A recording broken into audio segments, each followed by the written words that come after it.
ನಮಸ್ತೆ ಎಜಿ ನ್ಯೂಸ್ಗೆ ಸ್ವಾಗತ. ಹಾವೇರಿ ಜಿಲ್ಲೆಯ ಸವಣೂರ ತಾಲೂಕಿನ ಕಡಕೋಳ ವಲಯದಲ್ಲಿ ಶ್ರೀ ಕ್ಷೇತ್ರ ಧರ್ಮಸ್ಥಳ ಗ್ರಾಮಾಭಿವೃದ್ಧಿ ಯೋಜನೆ ಆಯೋಜನೆ ಮಾಡಿದ್ದ ವರಮಹಾಲಕ್ಷ್ಮಿ ಪೂಜಾ ಕಾರ್ಯಕ್ರಮ ಹಾಗೂ ಧಾರ್ಮಿಕ ಸಭೆ ಯಶಸ್ವಿಯಾಗಿ ಜರುಗಿದೆ. ಈ ಕಾರ್ಯಕ್ರಮದಲ್ಲಿ ಚೆನ್ನವೀರ ಮಹಾಸ್ವಾಮಿಗಳು ವಿರಕ್ತ ಮಠ ಹೂವಿನ ಸಿಗ್ಲಿ ಅವರ ದಿವ್ಯ ಸಾನ್ನಿಧ್ಯ ಪ್ರದರ್ಶಿಸಿದ್ರು. ಅಧ್ಯಕ್ಷತೆಯನ್ನ ರಾಮಣ್ಣ ಕಳಸದ ವಹಿಸಿದ್ರು. ಮುಖ್ಯ ಅತಿಥಿಗಳಾಗಿ ಪ್ರಾದೇಶಿಕ ನಿರ್ದೇಶಕಿ ದಯಾಶೀಲ ಹಾಗೂ ಯುವ ಮುಖಂಡ ದರ್ಶನ್ ರುದ್ರಪ್ಪ ಲಮಾಣಿ ಉಪಸ್ಥಿತರಿದ್ದರು. ಕಾರ್ಯಕ್ರಮದಲ್ಲಿ ಗ್ರಾಮ ಪಂಚಾಯಿತಿ ಅಧ್ಯಕ್ಷರು, ರೈತ ಮುಖಂಡರು, ಆಯುರ್ವೇದಿಕ್ ವೈದ್ಯರು, ವಲಯದ ಯೋಜನೆ ಅಧಿಕಾರಿ ಶೇಖರ್ ನಾಯಕ್ ಮತ್ತು ವಿವಿಧ ಸೇವಾ ಪ್ರತಿನಿಧಿಗಳು ಪಾಲ್ಗೊಂಡಿದ್ದರು. ದಯಾಶೀಲ ಅವರು ಕಾರ್ಯಕ್ರಮದ 10 ಹಲವು ಕಾರ್ಯಕ್ರಮಗಳ ಕುರಿತು ಮಾರ್ಗದರ್ಶನ ಕೊಟ್ಟಿದ್ದಾರೆ.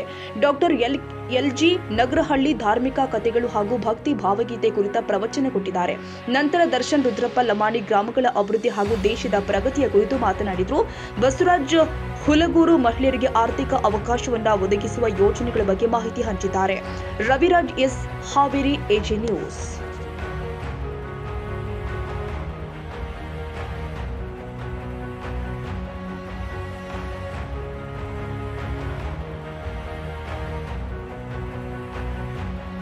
ಕನ್ನಡಿಗರ ಮೆಚ್ಚಿನ ನಿಮ್ಮ ಎಜೆ 24/7 ನ್ಯೂಸ್ ಕನ್ನಡ ವಾಹಿನಿ ಇದೀಗ ಟಿವಿಯಲ್ಲಿ ಲಭ್ಯ. ವೇಳೆ ನೋಟಿಸ್ ಕೊಟ್ಟಿದ್ರೆ ವಾಪಸ್ ತಗೋತೀವಿ. ಇವತ್ತು ವಕ್ಫ್ ಪ್ರಾಪರ್ಟಿ ಅಂತೇಳಿ ಬರ್ತದೆ ಅಂತ ಹೇಳಿದ್ರೆ ರೈತರು ಬೀದಿಗೆ ಬಂದ್ರೆ ಏನ್ ಮಾಡ್ಬೇಕಾಗತ್ತೆ? ಯಾರು ವೋಟ್ ಹಾಕಿಲ್ಲ ಅಂದ್ರೆ ಗ್ಯಾರಂಟಿನೆಲ್ಲ ಸ್ಟಾಪ್ ಮಾಡ್ಬಿಡ್ತೀವಿ.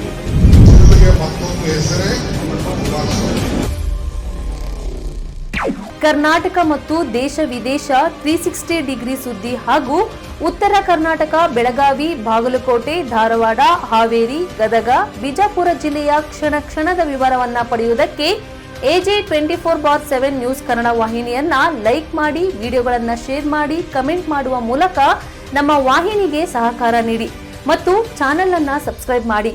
ಧನ್ಯವಾದಗಳು.